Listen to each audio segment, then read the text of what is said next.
Blog না, আজকে এসেছি আমরা আমাদের এই বছরের কিছু হিসাব নিয়ে, কারণ এই বছর আমাদের অনেক বড় একটা ধাক্কা দিয়েছে। না, ভুল বলছো। এই বছর থেকে আমরা অনেক কিছু শিখেছি। মানুষ চিনতে শিখেছি, অন্ধভাবে মানুষকে বিশ্বাস করা ছেড়েছি, নিঃস্বার্থভাবে কিছু করলে যে পরে কষ্ট পেতে হয় সেটা বুঝেছি। কারণ দিন শেষে তুমি যার জন্য চুরি করবে সেই তোমাকে চোর বলবে। আর আর বেশি হেয়ালি করো না, কারণ আমার মনে হয় সবাই বুঝতেই পারছে যে আমরা কোন টপিকে এত কথা বলছি। হ্যাঁ, এবার যদি বলো যে কেন এতদিন আমরা মুখ খুলিনি, আচ্ছা তোমার মায়ের সাথে যদি তোমার ঝামেলা হয় আর তুমি যদি একটা ক্রিয়েটার হও, তুমি কি সেটা এসে সোশ্যাল মিডিয়ায় বলবে? বাবার সাথে, বোনের সাথে, ভাইয়ের সাথে, বরের সাথে? হ্যাঁ, এবার বলতে পারো যে অনেকেই বলে, কিন্তু আমাদের চয়েস সেটা নয়। সবার আলাদা আলাদা টেস্ট আছে, তো আমাদের টেস্ট সেটা একদমই নয়। কারণ প্রথম থেকে আমরা বলে এসেছি আমরা ভালোবাসা প্রমোট করি। আমরা দিন শেষে কিন্তু একটা পজিটিভ ভিডিও দেখতে ভালোবাসি, একটা ভালো ভিডিও দেখতে ভালোবাসি। আর আমরা এক্সপেক্ট করবো যে আমাদের ভিউয়ার্সরাও সেটা ভালোবাসে। যারা ভালোবাসে না তারা স্কিপ করতে পারে, কারণ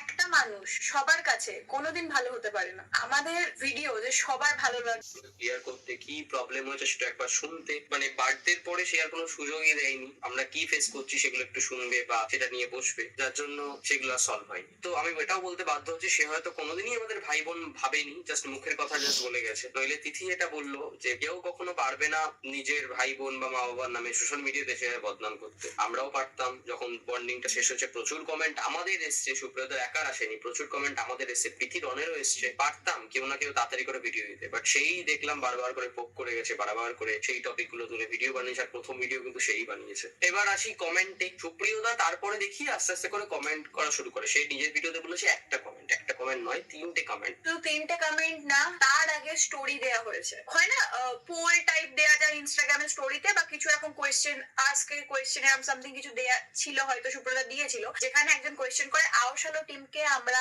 আবার কবে দেখতে পারবো। সুপ্রিয়তা ওখানে স্টোরিতে লেখে যে আর কোনোদিনও না। তো সেটা দেখে ওই স্ক্রিনশট নিয়ে একজন ভিডিও বানায়, সেটা তো খুব একটা খারাপ লেগে গেছে। সেইটা নিয়ে তিথি আবার ক্ষমাও চাইলো, আমিও ক্ষমা চাইলাম, তারপরে ও ক্ষমা করার কথা মানলো না। হয়তো আমাদের মারলে হয়তো ওর হয়তো শান্তি হতো এতদিনে, তাহলে হয়তো আর কোনো ভিডিও বানাতো না, তাহলে হয়তো পোক করতো না, জানি না ওর কি ইন্টেনশন ছিল। এবার তারপরে